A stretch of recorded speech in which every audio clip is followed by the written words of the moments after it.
Okay, let's dive into this.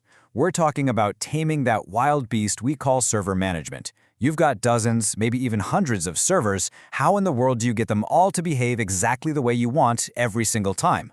Well, we're going to explore how Ansible turns all that chaos into clean, simple code. You know the feeling, right? It's a question that haunts pretty much every sysadmin and developer out there.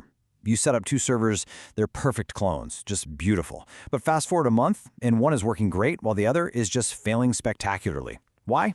Well, a manual update here, a quick hotfix there, and poof, they're not identical anymore. This is the exact problem we're here to solve. And yeah, that leads us straight into what we call the configuration nightmare. It's that sinking feeling you get when you realize your entire infrastructure is basically a house of cards, just built on tiny, manual tweaks and changes someone forgot to write down. And the cost of that? It isn't just your time, it's the reliability of your entire system. And you can see how it all spirals. It starts with this thing called configuration drift, which is just a fancy way of saying those little undocumented changes start to add up. That, of course, leads to inconsistent servers. And what do inconsistent servers get you? Oh yeah, those dreaded deployment failures that for some reason always happen at 5 p.m. on a Friday. It's a really vicious cycle.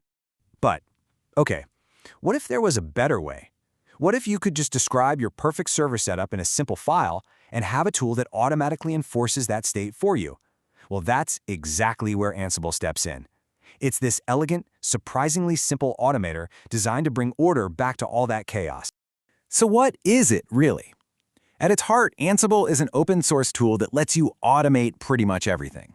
I'm talking from configuring just one server to orchestrating these huge, complex application deployments across a whole fleet of machines. It's all about you defining the what you want the end result to be, and then just letting Ansible figure out the how. So why do people absolutely love it? Well, the number one reason is right there at the top. It's agentless. This is a huge deal. It means you don't have to go and install some special piece of software on all your servers. It just uses SSH, which, is probably already there. You combine that with a super simple, human-readable language called YAML, and you've got a tool that's incredibly easy to start with, but still powerful enough to scale up to thousands of systems. Now, this is a concept you have got to understand. It's a big word, idempotency. It sounds complicated, but the idea is actually super simple. It just means you can run your automation script 100 times, and it's only going to make a change the first time. Every other time you run it, Ansible just looks, sees the server is already in the right state, and does nothing. This is what makes your automation safe, predictable, and totally reliable. All right, so we get why it's cool, but how does the magic actually happen? Let's break down the moving parts. You'll see it's less like magic and actually a lot more like a very well-organized recipe for your servers. So let's stick with that recipe analogy. First, you need your ingredients list, right? In Ansible, that's your inventory. It's just a list of servers you want to manage. The recipe card itself, the whole set of instructions from start to finish, that's your playbook. Each individual step on that recipe card, like add flour or preheat the oven, that's a task. And the kitchen tool you use for that step, like a whisk or an oven, that's a module. So you use modules to perform tasks, which are all listed in a playbook, and you run it against your inventory. Simple as that. And this is what that recipe looks like in the real world. This simple text file is a real Ansible playbook. The host line? That's just telling Ansible where to do its work on all the servers we've labeled as our web group. Then under tasks, we just list what to do. Here, we're using the apt module to make sure the web server Nginx has a state of present. In plain English, this whole thing just says, hey Ansible, make sure Nginx is installed on all the web servers. It's so readable. So the really crucial thing here is what this tiny block of text does for us. It targets the right servers, it makes sure a software is installed, and, thanks to idempotency, you could run this thing every 5 minutes and it wouldn't cause any problems. It only actually does something if Nginx is missing. Okay, so writing a simple little playbook is one thing, but how do we build professional, reusable automation that we can rely on? That's the real goal, right? And there's some really clear best practices that separate the novices from the pros. Let's just look at the difference. A novice might just use the raw shell command for everything, but a pro uses Ansible's built-in modules because they're idempotent and way more robust.